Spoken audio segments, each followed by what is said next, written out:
Bien, Monsieur Juncker,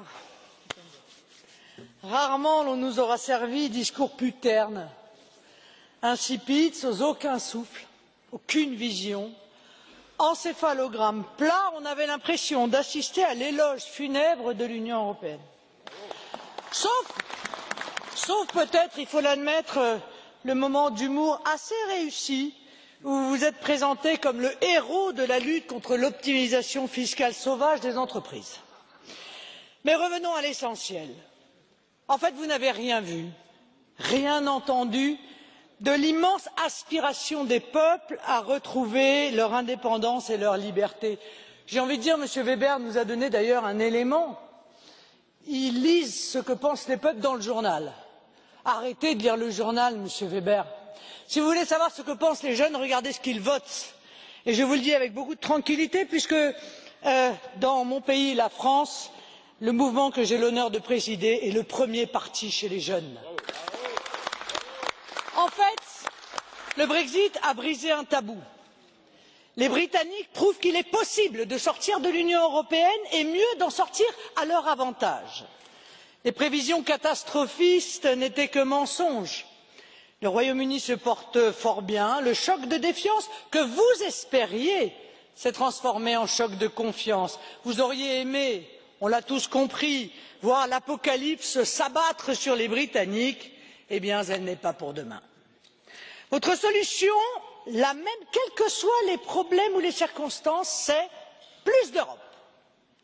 Terrorisme, immigration, économie, agriculture, vous comptez sur l'Europe pour nous protéger, mais cette Europe qui nous protège, je mets des énormes guillemets, personne n'y croit plus. Ce n'est plus qu'une formule magique, sans aucun pouvoir. En refusant les frontières nationales au nom de Schengen, vous laissez prospérer tous les trafics, tous les crimes. En attaquant l'idée de nation, en empêchant la maîtrise de l'immigration, vous laissez grandir le communautarisme, l'islamisme et finalement le terrorisme. De quoi l'Europe nous protège-t-elle? De la sécurité? En imposant une politique économique destructrice aux pays du sud de l'Europe pour sauver l'euro et non les peuples, vous avez tué la croissance économique, mis en liquidation de très nombreuses entreprises et fait exploser le chômage. De quoi l'Europe nous protège-t-elle? De la prospérité? Vous imposez plus d'Union européenne contre la volonté des peuples, au risque de faire grandir d'ailleurs les tensions. Vos propos acerbes, M. Juncker, en mai contre les Britanniques, votre mépris des référendums est inquiétant. De quoi l'Europe nous protège-t-elle? De la liberté? De la démocratie? Il est temps de passer la main. Les différents peuples européens ont besoin de projets d'avenir, d'un destin que seule leur communauté nationale peut leur offrir. Laissez les nations se libérer. Laissez-les coopérer entre elles, comme elles le veulent, mieux qu'avec Bruxelles.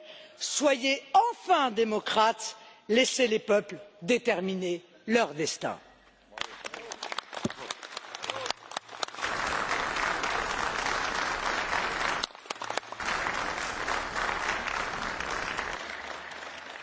Madame Le Pen, allez-vous lancer un appel au Frexit dans un avenir proche? Est-ce qu'il en sera question dans votre campagne présidentielle?